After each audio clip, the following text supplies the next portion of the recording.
هنا صوت المنتدى. صوت المنتدى بث إذاعي يأتيكم يومي الأربعاء والسبت من كل أسبوع، وفي الأوقات من 8 إلى 9 مساء أيام الأربعاء، ومن 9 إلى 10 مساء أيام السبت بتوقيت إريتريا. صوت المنتدى على الموجة القصيرة 15245 كيلو هرتز أو 19 متر باند.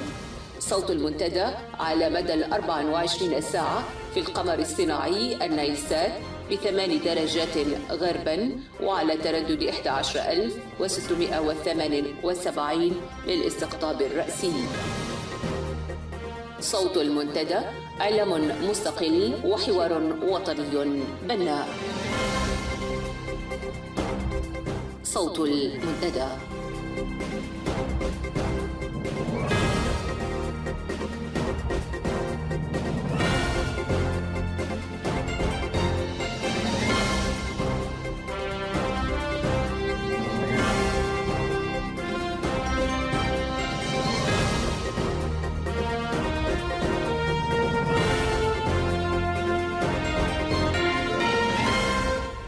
مستمعي ومستمعات صوت المنتدى، السلام عليكم ورحمة الله. هذا صلاح محمد زيني يحييكم ويصحبكم في ساعة الأربعاء 24 من شهر يونيو والسابع من أيام رمضان المبارك.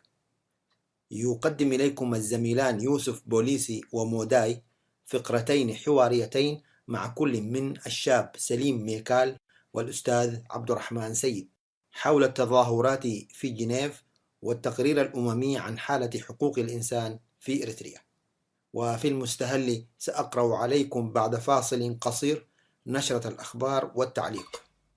متابعة طيبة ومفيدة.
صوت المنتدى.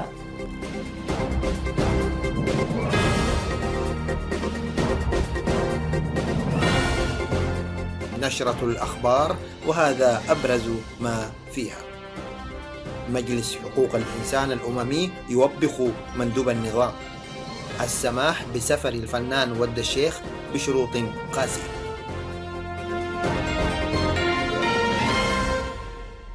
إلى تفاصيل النشرة. تداول مجلس حقوق الإنسان التابع للأمم المتحدة في جنيف يوم أمس الثلاثاء 23 من يونيو الجاري التقرير الصادر عن لجنة التحقيق عن حالة حقوق الإنسان في إريتريا في 8 من يونيو الجاري.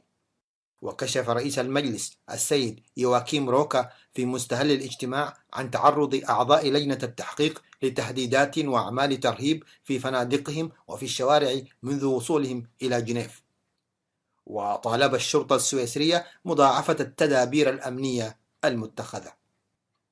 ومن جهتهم أدان ممثلو الدول والمنظمات المشاركة في الاجتماع تعرض أعضاء اللجنة للتهديد والترهيب وتعنت نظام أسمر وإصراره على مواصلة تجاوزاته وانتهاكاته لحقوق الإنسان الإريتري.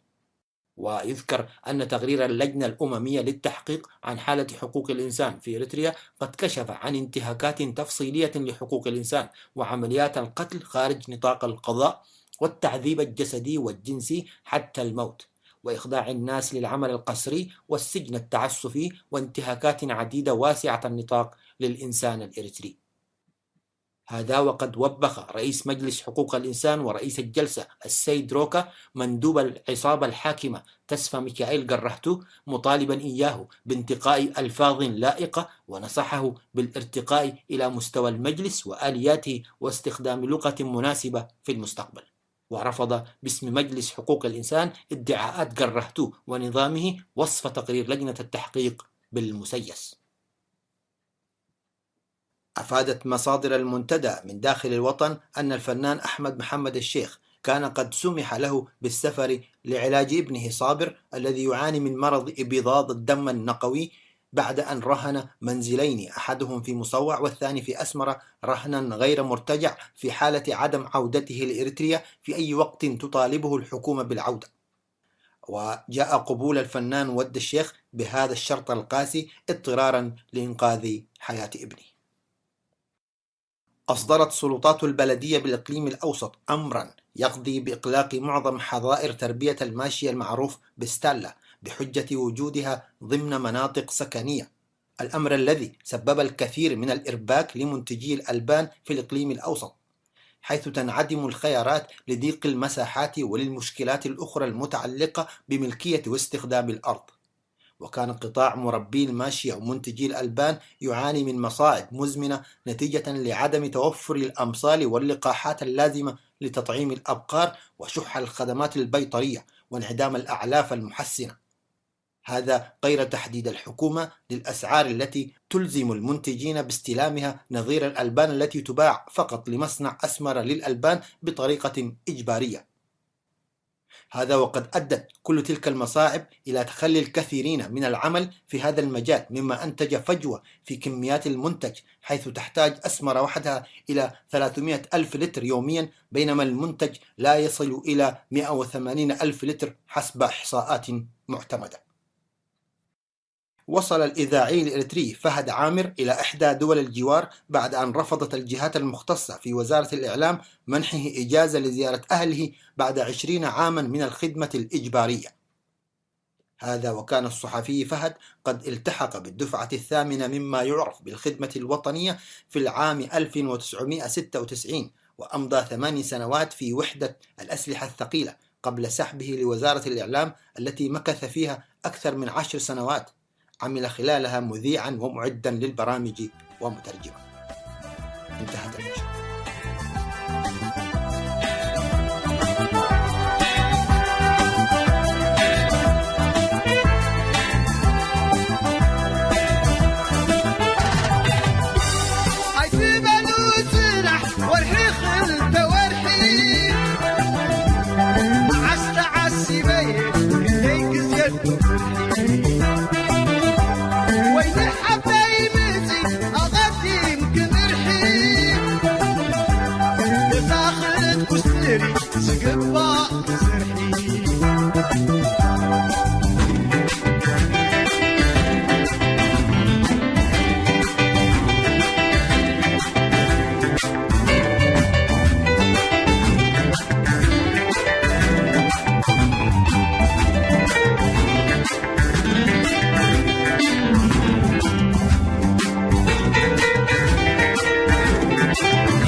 إطار تغطية إذاعة صوت المنتدى للاستعدادات الجارية للقيام بمظاهرة عارمة يوم 26 الموافق ليوم الجمعة القادم بمدينة جنيف، نلتقي بالشاب سليم حسين أحد منسقي المظاهرة لإعطائنا تنويرا بأهداف المظاهرة والاستعدادات الجارية لإنجاحها. أهلا أستاذ يوسف، أهلا بمستمعينا الكرام. مرحب بك أستاذ سليم حبيبنا، ونتمنى لكم التوفيق في كل مساعيكم. في البداية كما تعلم سيقوم آثار النظام اليوم يوم الاثنين بمظاهرة، وأنتم تعدون العدة لمظاهرة يوم 26، فما الفرق بين المظاهرتين؟ طبعا زي ما عارف إنه المظاهرة بتاعت 22 هي فأنا برأيي بشوف إنه يعني بيقولوا نعم للظلم ونعم للاضطهاد ونعم للديكتاتورية ونعم للعبودية. يعني دي أنا اللي بشوف، يعني ده وجهة نظري. لكن الشيء المتأكد منه ولا عارفه إن أغلبية الناس إنه لها يعني مضغوطة من النظام، وفي أشياء ماسكة عندهم، يعني مجبورين إنه هم بيطلعوا في المظاهرة. كثيرين منهم مثلا يعني بنعرف عندنا إثباتات إنه في إيطاليا مثلا وبعض ألمانيا وكده إنه النظام يعني بيقول لهم إنه لو ما مشيت المظاهرة دي يعني هيحصل ما حتلقوا منها أشياء حميدة، يا كمان إنه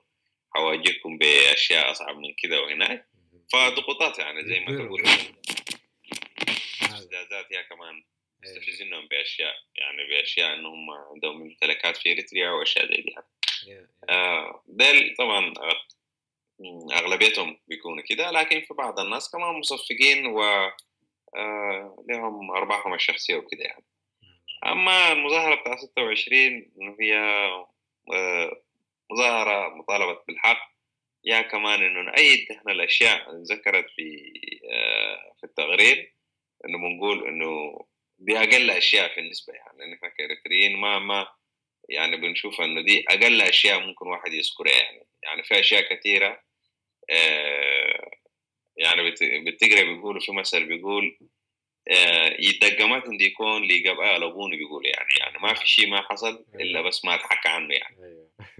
ده اللي حصل، يعني إنه الهدف من المظاهرة دي هو إنه مطالبة الحق، يا كمان تأييد الحق، هو ده هو الفرق بيننا وبينهم يعني. طيب النظام على حسب الدعاية التي يبثها ينعتكم بأنكم عملاء للويانة،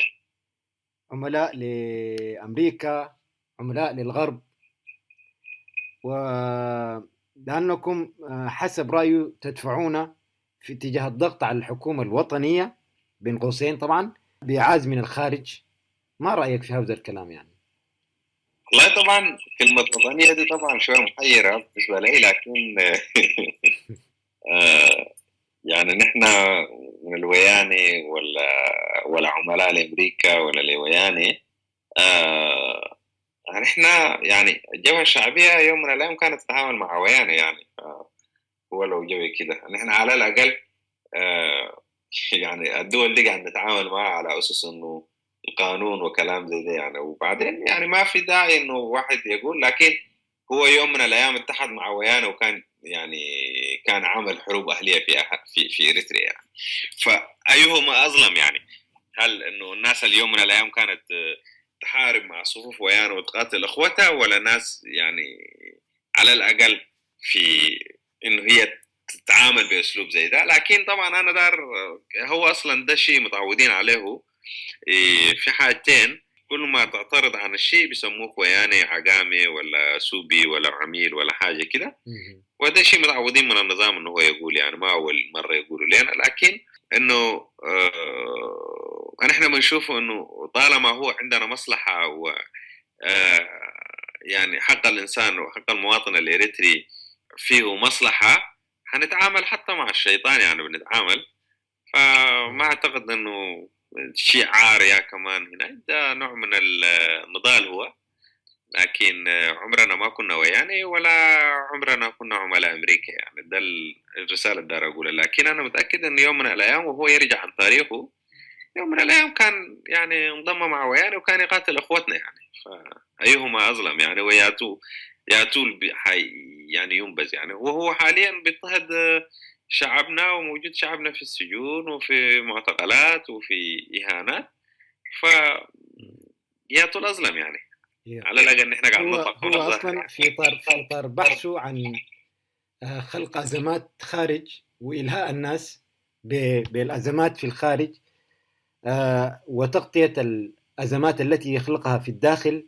بيعمل هذا النظام على إنه تلفيق التهم على الشرفاء الوطنيين المنادين بالديمقراطية والتغيير في البلاد،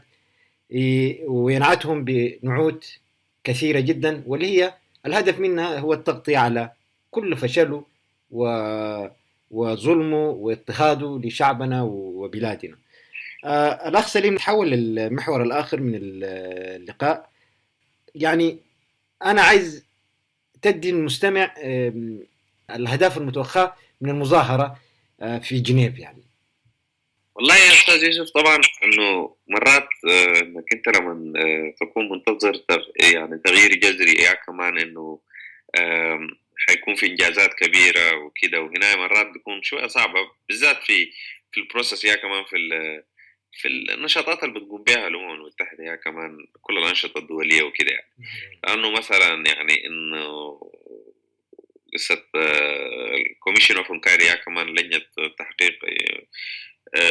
انتهاكات حقوق الإنسان في إريتريا، ودي اللجنة اللي شكلت يعني حتى بالنسبة لي أنا كسليم كانت صادمة جدا السنة اللي فاتت، لأنه مش قصة انصدمت بعكس، لكن يعني اتفاجأت بها يعني، لأنه ما توقعت أن هي تكون كده بسهولة حتجاو يعني يعني اللجنة حتتشكل كده يعني بسهولة، لأنه دائما الإجراءات بتاخد فترة طويلة جدا. فده الشيء ده أقوله مرات يعني إنه في خلال سنة إنه يعني ننتظر منه حاجات كثيرة وكده، ما حيكون علي شوية صعبة، لكن في خلال سنة الإنجازات اللي عملته، مثلا التقرير الحكاية بتاعت 480 صفحة ولا أكثر منه، إنه هي في جمعت والتقت وشرحت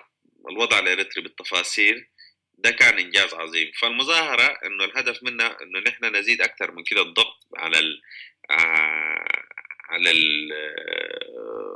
يعني الأمم المتحدة، يا كمان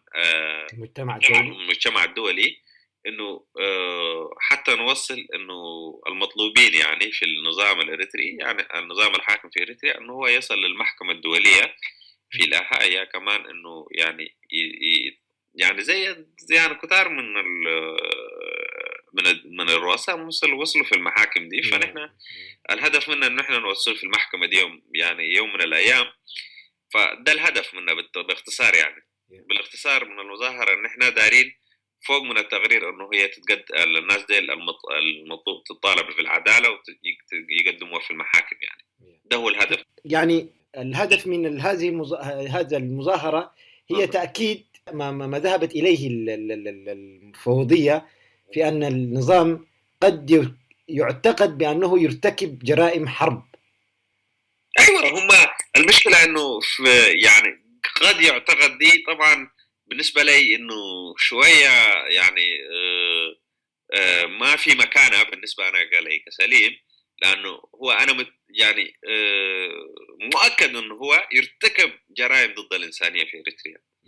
لكن نحن دايرين نقول الشيء ده، دايرين نقول إنه تأكد على الشيء ده عشان كده يصل المحكمة. ده الهدف منه، ونحن بنأيد التقرير اللي قدمته صح، لكن بنقول إنه نحن مؤكد إنه هو يعني قاعد يرتكب جرائم في حق الإنسانية. الأخ سليم، ما هي الاستعدادات التي تقومون بها لإنجاح هذه المظاهرة؟ طيب والله يا أخي، من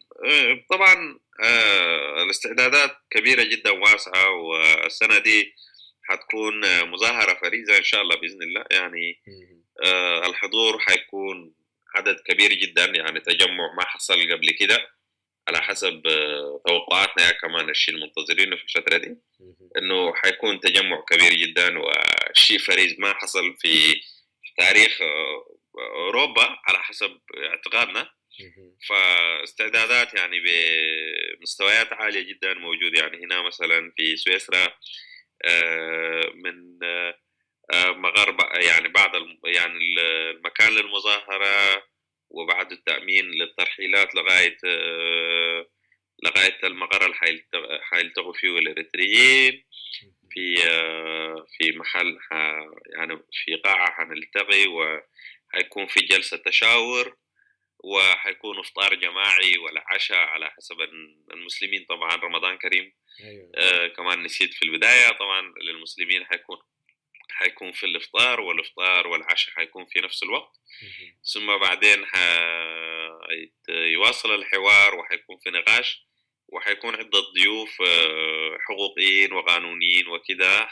حيتناقشوا عن القضايا الإريترية، والمطلوب بعد المظاهرة حيكون كيف. كمان يعني المرحلة القادمة أي أسلوب من النضال، يعني من أسلوب الكفاح حنواصل بالنسبة ما يخص في الانتهاكات حقوق الإنسان في إريتريا، وحيكون في تشاور وكده، وحيكون في فرص كمان للشباب إنه يقدموا اقتراحاتهم وأفكارهم الجديدة إنه كيف نغير أسلوب النضال طبعا. فده يعني جرنا كده الأشياء هنا يعني المنظم يعني حاليا. يعني اليوم يوم 26 ليس مظاهرة فقط، وإنما هنالك لقاءات وحوارات سيجريها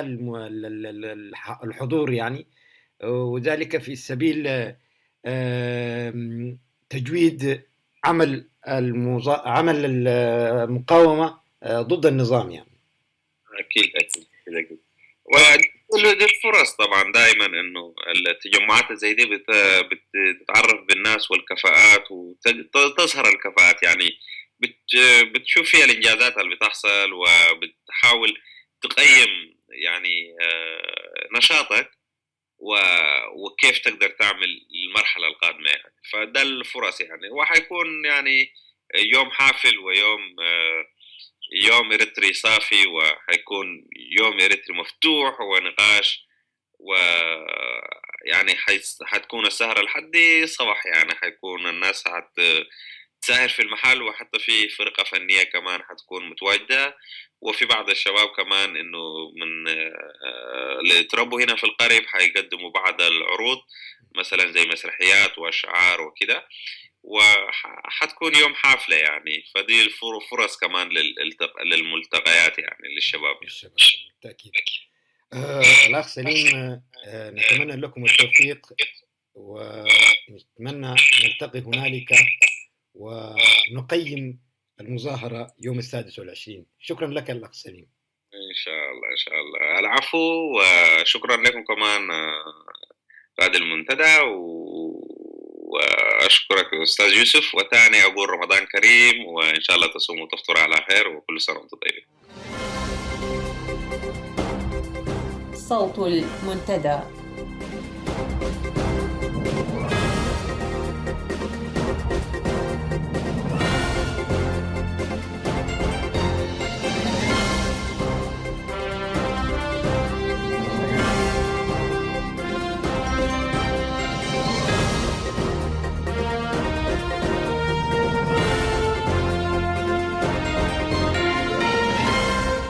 سنماسيام حيسام وحيسات متنسيت كر المنتدى اندت لنا بخصوص التحل فسام لفقرة تغرير لجنة مفوضية مجلس أمن الأمم المتحدة مثل حيسحو أستاذ عبد الرحمن السيد من لندن لوديناها مقابلة اندت لنا نغرب.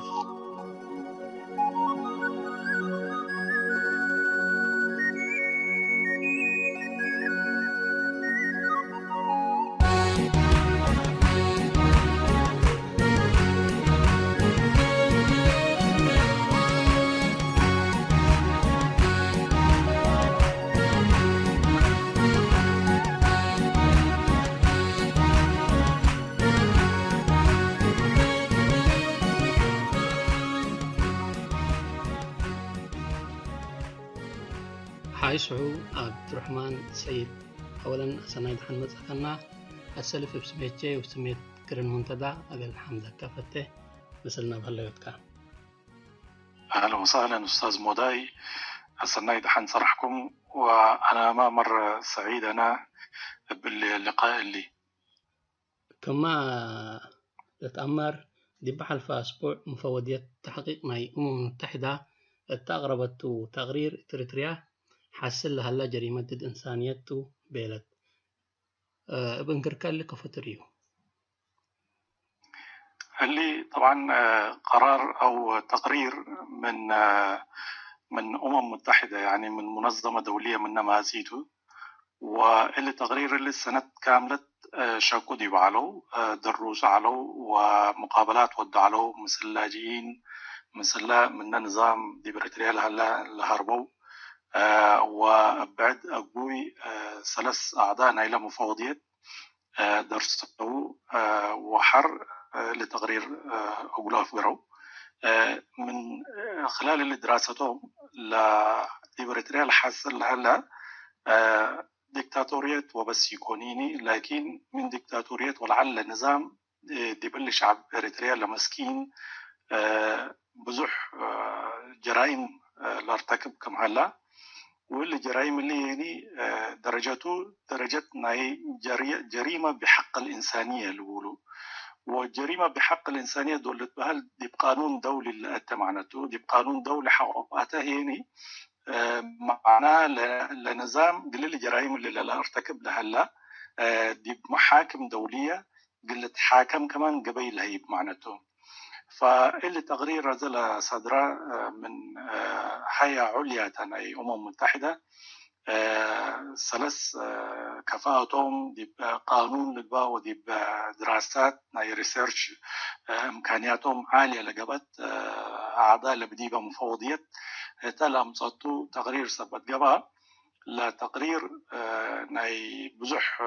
ناي إعلام لقبا وحكومات انتباهكم صاحب هلا أمورتو قلنا كإريتريين طبعا لموضوع دي يقول ذكور حديث يكونيني نأمره لحسل صانحته قال لحلفاء عسرة وحمس سنة شعبنا دي بعذابكم هلا كل الأمروتو قدام عند تعاقلة أو عند نساء من بيتو لقبا من قبي كانوا مكرايو اللي يتأمر دي يعني حالة الهليت ومن لعل كمان بزح لحصل على تقرير ممكن النقاط المهمة ذاكرة قبل، لكن كل لقبل هلا دي بعدنا لسه فاقري هلاني لي بهلا ولي تهجبوا بزح بالأنا من اللي فاقر لهلا زي، لكن اللي من هيئة دولية مسطو قلنا سنيتو وشعبنا ما دي محالتكم هلا عالم قل قادر هلا معناته زي، لأنه النظام حبوا على وضع دينا إريتريا ممكن هلا قليل تأمر إعلام دولي كمرادو قلت تحرك يسمحني بداخل إريتريا ما إعلام حر قل هلا يسمحني كلنا كنا نمروا لو صحفيين يا هربوا يا كمان تعاقلوا وبزحام منهم سكازة مكرايومي اللي تأمرني كرا الجزائري ومحمد سعيد وجوشوا وبزحام صحفيين ولاد إريتريا كانوا مسكازة مكرايوم امر يليتني اللي لو وديو لنظام لفضايح لا تو وديو لها يلف قرن دبيلا لو وديوته، لكن هذا الحمد لله إلا هيئة دولية ومن خلال دراسات، لأنه لها هيئة دولية دولة بهل يعني تابعت قل حزب ولا قل نظام ناي إثيوبيا ولا ناي إريتريا ولا ناي لقبها عينة دولة يكونيني، يعني هيئة مستغلة ناي أمم متحدات، فبالسبب لهجياها مصداقية بديو واللي قلنا لحصل لها داخل إريتريا كلمة كويكم هلا عالم قل رأيو بزح قل ساعدكم تو خارجين العالم قل إذا منهم كميتو للا رأيتو رسالة لقلوم يعني عدالة بداخل إريتريا حاول تحقلت عدالة بخارج إريتريا ممكن تتركب كمقدر للا رأي خطوتها فبالسبب لتقرير إيجابيتو سنيتو نظام هيقدف تدل تقرير مظاهرات أقليدو يوم عسرة كل إيه للدالو هلو اترأيكا اللي مظاهراتهم ديب عالم تغيير أقلهم تقدر ديب أفكار ناي مجلس قرانا وكمان ناي أمم المتحدة لا أبدا حتى تغيير يودين لأنه كمسلة بالكوكا أولا الجهات الدولية تابعت قليل النظام أو لي نظام يكونيني وتحقيقات ودراسات من دوليت لمصادتو تغريرتو يعني بتلهيها ومزاجات لمصاد تغرير يكونيني كاليت لا هتوم لو ودول هلو يعني ساكت ناي بتقرنيا كمسلة لقولوا ناي عقل سبت لقولوا يعني ناي عقل سبت نديكون سب أمان حاو جبوا هتوم حاو جرائم وده اللي أنا حاو لبلو جبوا قلنا لجنة إريتريا وسمحوا بالعالم لكن هتوم من عوض قلنا لجنة إريتريا ومعناها لما عتهم يعني ملأكد قلك إنه هتوم فعلا جرائم لا ارتكبوا لهم معنا لو اللي على قلوم بيها ما على الجنبي معنا مصورة أو نوصم تحقيق ودو داخل إريتريا وتفضلوا بيلوم عليه لكن هتوم سبت لأمركم مجرمينتم قلت تيسمحوا قلاني فبالتالي أي مظاهرات اللي دي باللي تغيير اللي حتى تغييري يوديني ودي بار أي أمم متحدة لبونا أي عالم كمان حتى تغييري يوديني سالسيت لنظام لا تقولون هلا انبر محاكمة انبل محكمة وانبل أي خبر يعني حودان يكونين بآلافهم بآلاف من هلو بزحام منهم يعني برضو مسؤولين عبايتهم سفراء لعلوكم سالكرا محمد علي عمرو سفير ناي إريتريا دي بنيجيريا لعلا هذا الشباب هذا سنة وهذا كانوا مريلين هكذا من أسمراتا يوم 29 شهر 4 اختطفوا وسكذا كانوا مريلين اللي من الأريكا فلا إلا قدام اللي أمورته يعني هذا هكذا يعني الإنسان اللي يأمره اللي يبغى يقدرني لأنه عضونا أيوة قياديته وبلهم كمان لبزحام لقيادات لأنه ناي هقدر نوصم ذاته يعني خليك منا بعد خارج النظام لأنه وخارج لحزبهم منا داخل حزبهم بزحام لو الآثرهم كرا عبد الله جابر كرا مصطفى نور حسين كبيتروس سلمون كرا حيلو دروع ولد تنسي وعقبة برها ويعني تولد بيتو اعتقد سمعته معكم سلام حاجات من الجنرالات وعباي مسؤولين لعلو دي بنظام سكازي سنين وادي عملوا كانوا ميل تامر وقدام اليوم ودي محكمه قروبهم يهلان للنظام حتى جريمات حاول لقدام جريمات قد اثبت بمحكمه قد تقدموا بك لكن اللي نظام اللي كره شريفه مثلا وكل العباي يعني الشهلين أكانوا من مري يكونين سكزي فاللي عينت جرائم للأرتكب يعني قلت حبة يقدرني يعني حتى من إريتريا قلت لقيته من نعومة قل لها أمم المتحدة وقل لها منظمات دولية حقوق الإنسان لكن لا قدام لقلوم لا بدل هلا برضو قلت حبة يقدرني واللي لاجين للهرب لهلا برضو بالآلاف يوم للاجين حتى صرهم تحت عمر يعني عند ايج معنا اقل من 13 لقوهم معناته من 13 15 17 عمرهم هم يتركوا الهربان لهم من يعني كل الاف الهرب حسب تقارير الامم المتحده بين 4 الهرب لو شابه من اريتريا اللي الهرب لهلا يعني قدامه بيته وامه وعمته ده اباه واللي يكونين للهرب لهلا من اللي نظامته للهرب لهلا واللي الهرب لهلا اللي كل مخاطر هنا كل حلف لهلا كمان اللي يكونين عادي يكونين يعني ناي تهريب مشاكل هلا دي بصحراء ميتت هلا دي بحر ميتت الموت اللي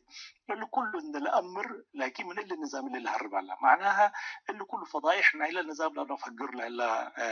احداثه فلنظام مظاهرات وديته دي بجنيف اليوم 22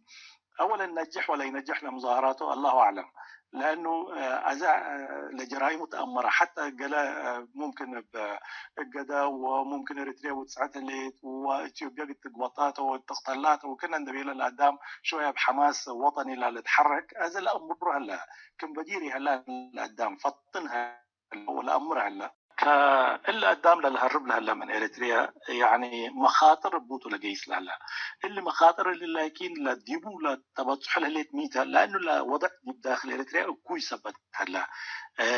استعباد سبت هلا وقتل وسجن انبل محكمة انبل عدالة سبت هليت يعني او عداله سبت فقدت اللي دي بعد باللي سببته للهرب لعلا اللي كل مخاطرنا يبحر وناي صحراء وناي بدو ولا لحلف لهلا وسرور دي قبيله ميت لهلا ودي بحر اللي سبت منه الهرب هلا فاللي كله بالحبوي يقدرنا هدف باللي سبب لهم لو ودوا مظاهرات اولا لما تصو اصلا مروت لي الابو وطنيت لي الابو من يقبيني شعبو لفته وعدوا لفته دي بالمظاهرات يهدف يشاركني دي شعبو قدامه وعدوا لفته مظاهرات لإريتريين لودوها هلا احزاب لوديكم وتنظيمات ولا حكومات لتوديكم ديبو نشارك لحيساته وهتو باليوم 26 قلقباته كويس. لكن دي بلا مظاهرات اللي ممكن من اريتريا اندلج او لما تصور على ناس او لشاركوا اللي تحقلوني قلنا شارك ترى كمان هلو اقول لهم بطريقه قانونيه دون نريهم كفت ريو فتو طبعا لاجين حاجبوا طبعا دلجو ملو بلو هلو نحن من النظام ده هربنا ما صار نحن حاول بلو قبوا كان ده قبلوا قلنا نظام حاول ايدو قبوا والفايد ما بس ندي قبي بحبه وبسلادي وبقليتات ندي قبي ودي احتفالاتنا الى نظام جيسات ندي قبي سك جنيفا وسك الامم المتحده ندي كاخي لتقرير لو وديكم ضد نظامنا كوي وديكم ولا نظامنا سنيته مع العداله ومع الخير تحاولوا بلو قبوا قلنا لا سبب يقولوا صيام ويقولوا معناها زبطوا لو معنى تنوسهم فبالسبب طبعا للجوء يوم دي خطر قبي لكن اللهم لكن لو دي باللي مظاهراتنا هيقدر لشاركوا بدير طبعا قدام بحماس وطني عند الداركه جيس على حتى كله ولكن ازي كم بديري هلا قدام سن فاطن هلا كلا جيسو من قلبوته من تبلاني ممكن جيسو ما من قبيت اللي اللهم لمروت ولا وطنيات لي البوم يعني اللهم اريتريا قلوم هقدفته وشعب اريتريا قلوم هقدفته بل وحتى الى امروني اللهم بقى قيستهم ولي قيستهم حتى تغييري وديني لا شعب لا اصلي لكن اريتريا طول التفاخر شهادتنا يهدف لي لحزه ووطنيتنا يهدف لي لحزه عدوا شعبه لفتة لكن اللي مظاهرات عبق اللي قباتوا يوم 26 شهر 6 دي بجنيفا نوصة يعني تأييد قليل القرار اللي حصله ومن اللي تالا كمان لقرار ديوي لبطر السك لأمم متحدة قل بصح وسك محاكم دولية قل بصح لموضوع لدرك تحركات قل ليتنا إريتريين دي بخارج دعما لقل شعبهم وقل عدهم من اللي هلا نظامنا هيقدف منه اللي تحرر لشعب واللي نظام هيقدف لو ديل هلا جرائم يعني يقولوا ما حق اللي تحاسب لا شك بزح اريتريا هلا ودعد ومروت ووطنيات لبنان يعني فبالسبب لقيستنا جماعه هيقدف يوم 22 بزح طيري وديني ممكن قلوم صحاي ولا زلام ولا هوندا الزبطه ولا قبله لكن من عند حلفه حتى تغييري ودين لو وضع قيس هلا ولا عدي وكوي وضع ثبت هليتين كل امروته فبالتالي لا يوم قيست ولا قيست حتى تغييري ودين. اوكي شكرا. مجلس امن اقل نسول اقدر ان دأت لها خطوات ممكن مقلق بقدر تبل بريكا او ميتو مسألة أولاً دي قرارنا حصار دي بريتريا بعد النظام وعد هلا هذه اللي خبر اللي دولماتس واللي تقرير اللي دولماتس الدراركوب ناي قل دول من اللي تركب ودعم ناي منظمات وناي مؤسسات ناي متحدة وإريتريين كلهم من اللي تحركوا دي بقى دورة ذات لهم دي بخاناو فممكن لتنسى قل سياس ولا زمرته لا جماعته دي بمحكمة الجنايات الدولية دي بقى اللي تحول موضوع ومن محكمة إلا دي يا نوصل برداهم قل نصو وقل تحكموا يا كمان دي أي أكان من إريتريا في قرد ولو أنت تعاقلوا وأنت تساجنوا كمجرمين أنت محكمة قاربو حر دي محكمة طبعا محكمة في كونين وديمقراطية تقدر في كونيني محامين لهلا قلوم ومحامين ضدهم لهلو وديبو حوسبت لحكم ديبهم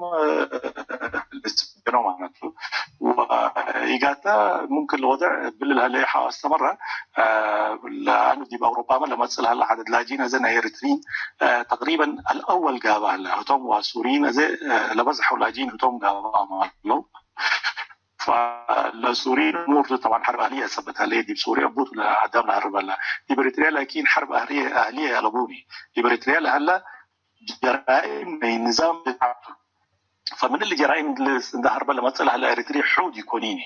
ولا اوروبا هي قد تتحرك معنيتها بالقضيه لانه هتا تتحمل الجرائم الى بطريقه مباشره ومباشره يعني لان الادام عند الاجيال والشبابات كلنا ما تصل تتحملوا لليتا اوروبا فاوروبا ما قد تتحرك دي الموضوع اللي ممكن قد تتقصبته فبالسبب اعتقد لما تصل هليت خطوتنا مجلس الامن قد تقبل ديبو شغل قلقبات ان شاء الله لانه الموضوع مسلم بينه جرائم بحق الانسان حول الخط بقانون دولي اتى معناته الموضوع فقانون محلي يكون ينزل بالجائزه لكن قانون دولي كمان يكون مطالب يعني للمثول امام محكمه محكمة الجنايات الدولية معروفة مرت لو كلهم مجرمين كريتشارلز تايلر ناي ليبيريا وبعدام اللي تحاكموا دي بالعلوتها. اوكي قدم الذي برأس حكومة إريتريا لقى حصار هلا اللي حصار اسكازا كفوجيس الله اللي حصار طبعا قل نظامنا هقدف قلوتو لا تارجت لودي يعني كميتو لودي يعني قل هقدف من ناس سفر قل مسؤولين نايم من ناس سفر لبطرهم او كمان منعهم وكالاي يعني سلاد يوم حوالي كمان فريز وديو معناها لا بطروا دي بنوك دولية حواليت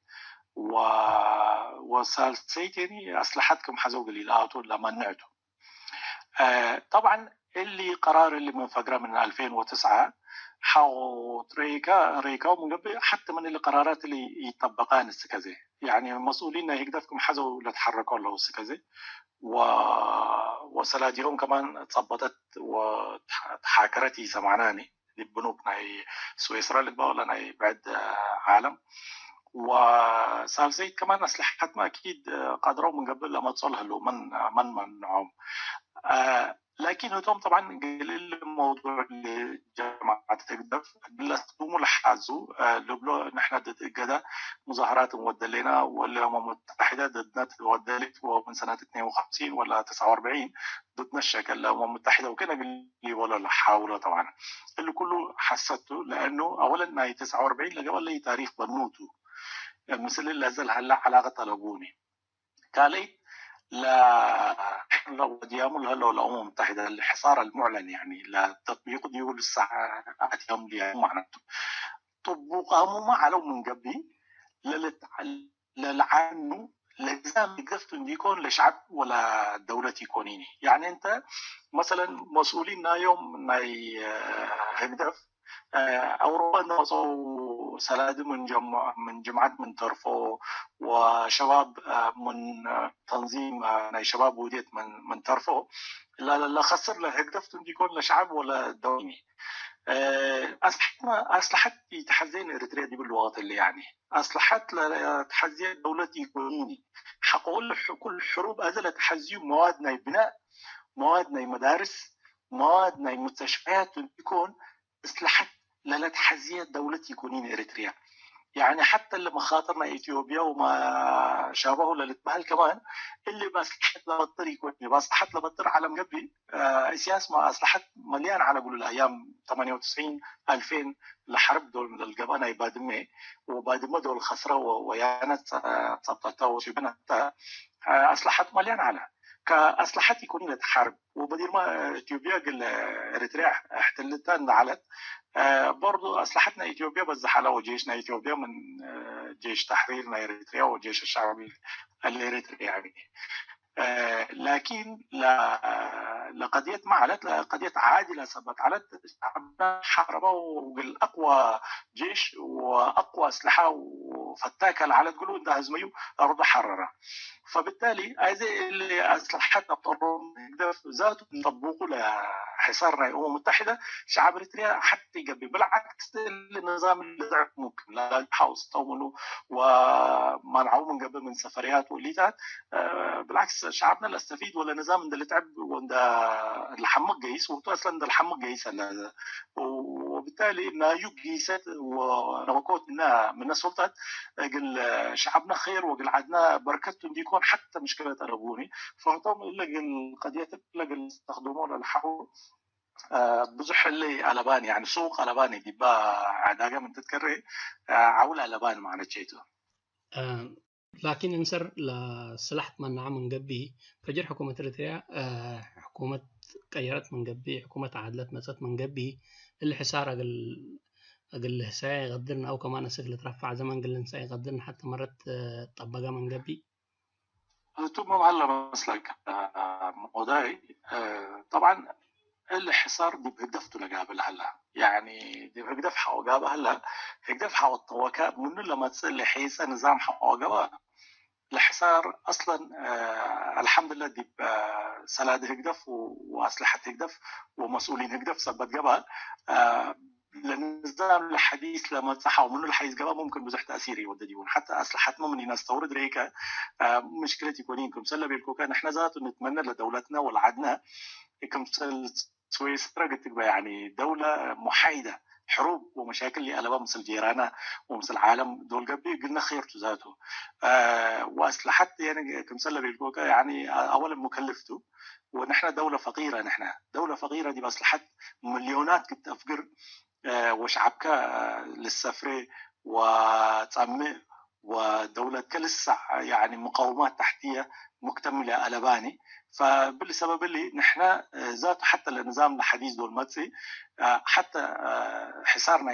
استوردوتنا أسلحة ممني لهلي ذاته دب ميزانيتنا إلى دولة أسلحة قلقات ألقون يقولنا لأنه لا الدولة لا تحزيه ولا شعبنا لا تحزيه واللي وقت لكم سلة بيركوكا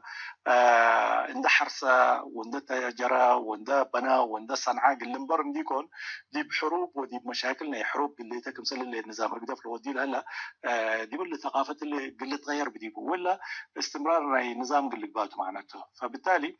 الحصار حتى تأثير على قوري مثل نوكوتنا يهدف والموسوق اللي تنوكته يتنوكا ما من قبل أو وقت ما من قبل برضو تأثيره حيكون أقل قبل أنا. شكرا أستاذ عبد الرحمن الدنقوبة أقل شعب إريتريا أقل تتحال الفرد حز اللي كان لي أقل كمان قبل وقت قلاوك. شكرا موضاي قل شعبنا بالله فعلا شعبنا بزح عنيكا وبزح تعبكا واللي نظام سنيفة دي كان اللي كله حرب تحرير على فكرة تنظيم شعبية ولا هقدف إعلاني شعبته للحرب العلا شعب ولاده حاربه وبماله حاربه وبنبراه حاربه وبستيه حاربه اللي كله 30 سنة الحرب لقبل على ماي جيشنا إثيوبيا وجيشنا ثورت من ماينا شعبته لستل على يعني ونبرنا شعب وأرضنا شعب منه ديموته نبر العلا فبالتالي اللي كله لتضحيات لهذا الشعب إلا تتقبوي علتني لكن إن شاء الله إلا آخر إلا مشكلتنا إلا يوم إلا مشكلتنا هيقدف آخر مشاكلنا هي شعبنا قتقبا وبصبر وبعوتك إن حلفاء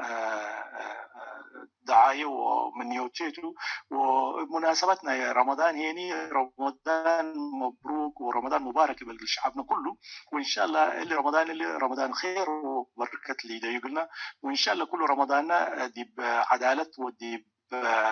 حرية لا نصيم وبالله لا تفانية من هليت قل شعبنا دعاك يتحدق وصبرك صبت وولادك دي عد وكذا لو والدك كله قل عدوش هلا ان شاء الله قل نظامنا يهدف نظامنا الجرائم عندها هزمه وندوت ونوكا عد سلام وعد ديمقراطيه وعد حريه قد ان شاء الله وعد خير وبركات قد ناي كلنا شغل قد وربي ان شاء الله مسلنا بطر باذن الله. والسلام عليكم ورحمه الله وبركاته. شكرا استاذ عبد الرحمن سيد ورمضان كريم. شكرا الله اكرم.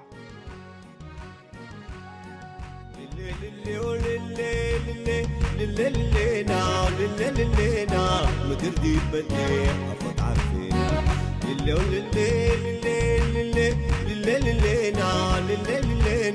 مدردي بدي افوت عارفين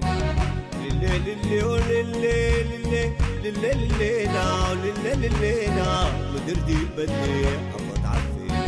كرت اللفلو شباب عدنا كرت اللفلو شباب عدنا كرت اللفلو جلاب حانا نتعب عدنا تتلاكينا نتعمر جرادينا نتعب عدنا تتلاكينا نتعمر جرادينا كرت اللفلو شباب عدنا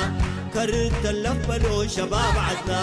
كرت اللفلو جلاب حانا نتعب عدنا تتلاكينا نتعمر جرادينا نتعب عدنا تتلاكينا نتعمر جرادينا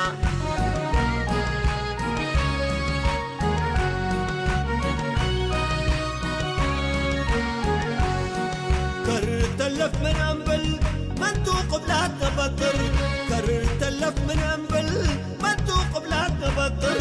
لو قيو الدايتو يهو نتساقم ونباسر نقوش نقيس نتعلم وعبيل نتقوى العمر نقوش نقيس نتعلم وعبيل نتقوى العمر قل فرح فتاينا وأباي قل تحسر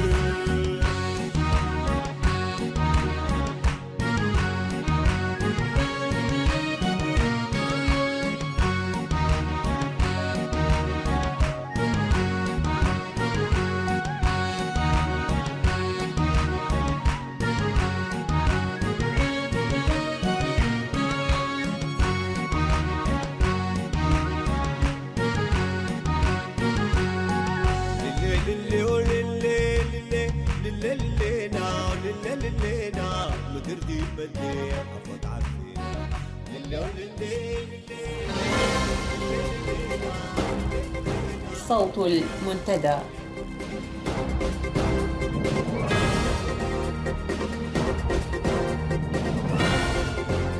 نشرة الأخبار، وهذا أبرز ما فيها.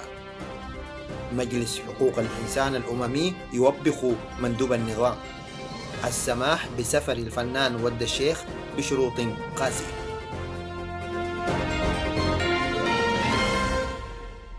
إلى تفاصيل النشرة. تداول مجلس حقوق الإنسان التابع للأمم المتحدة في جنيف يوم أمس الثلاثاء 23 من يونيو الجاري التقرير الصادر عن لجنة التحقيق عن حالة حقوق الإنسان في إريتريا في 8 من يونيو الجاري. وكشف رئيس المجلس السيد يواكيم روكا في مستهل الاجتماع عن تعرض أعضاء لجنة التحقيق لتهديدات وأعمال ترهيب في فنادقهم وفي الشوارع منذ وصولهم إلى جنيف. وطالب الشرطة السويسرية مضاعفة التدابير الأمنية المتخذة.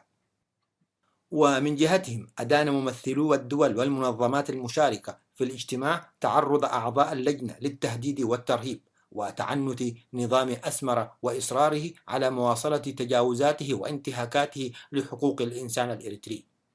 ويذكر أن تقرير اللجنة الأممية للتحقيق عن حالة حقوق الإنسان في إريتريا قد كشف عن انتهاكات تفصيلية لحقوق الإنسان وعمليات القتل خارج نطاق القضاء والتعذيب الجسدي والجنسي حتى الموت، وإخضاع الناس للعمل القسري والسجن التعسفي وانتهاكات عديدة واسعة النطاق للإنسان الإريتري. هذا وقد وبخ رئيس مجلس حقوق الإنسان ورئيس الجلسة السيد روكا مندوب العصابة الحاكمة تسفى ميكائيل قرهتو مطالبا إياه بانتقاء ألفاظ لائقة، ونصحه بالارتقاء إلى مستوى المجلس وآلياته واستخدام لغة مناسبة في المستقبل. ورفض باسم مجلس حقوق الإنسان ادعاءات قرهتو ونظامه وصف تقرير لجنة التحقيق بالمسيس. أفادت مصادر المنتدى من داخل الوطن أن الفنان أحمد محمد الشيخ كان قد سمح له بالسفر لعلاج ابنه صابر الذي يعاني من مرض إبضاض الدم النقوي بعد أن رهن منزلين، أحدهم في مصوع والثاني في أسمرة، رهنا غير مرتجع في حالة عدم عودته لإريتريا في أي وقت تطالبه الحكومة بالعودة. وجاء قبول الفنان ود الشيخ بهذا الشرط القاسي اضطرارا لإنقاذ حياة ابنه. أصدرت سلطات البلدية بالإقليم الأوسط أمرا يقضي بإغلاق معظم حظائر تربية الماشية المعروف بستالا بحجة وجودها ضمن مناطق سكنية، الأمر الذي سبب الكثير من الإرباك لمنتجي الألبان في الإقليم الأوسط، حيث تنعدم الخيارات لضيق المساحات وللمشكلات الأخرى المتعلقة بملكية واستخدام الأرض. وكان قطاع مربي الماشية ومنتجي الألبان يعاني من مصاعب مزمنة نتيجة لعدم توفر الأمصال واللقاحات اللازمة لتطعيم الأبقار وشح الخدمات البيطرية وانعدام الأعلاف المحسنة، هذا غير تحديد الحكومة للأسعار التي تلزم المنتجين باستلامها نظير الألبان التي تباع فقط لمصنع أسمر للألبان بطريقة إجبارية. هذا وقد أدت كل تلك المصاعب إلى تخلي الكثيرين من العمل في هذا المجال، مما أنتج فجوة في كميات المنتج، حيث تحتاج أسمرة وحدها إلى 300 ألف لتر يوميا، بينما المنتج لا يصل إلى 180 ألف لتر حسب إحصاءات معتمدة. وصل الإذاعي الإريتري فهد عامر إلى إحدى دول الجوار بعد أن رفضت الجهات المختصة في وزارة الإعلام منحه إجازة لزيارة أهله بعد 20 عاما من الخدمة الإجبارية. هذا وكان الصحفي فهد قد التحق بالدفعة الثامنة مما يعرف بالخدمة الوطنية في العام 1996، وأمضى 8 سنوات في وحدة الأسلحة الثقيلة قبل سحبه لوزارة الإعلام التي مكث فيها أكثر من 10 سنوات، عمل خلالها مذيعا ومعدا للبرامج ومترجما. صوت المنتدى. بهذا وصلنا وإياكم إلى ختام ساعة اليوم، وحتى نلتقي وإياكم في الأسبوع المقبل كونوا بخير وإفطارا شهيا وصياما مقبولا.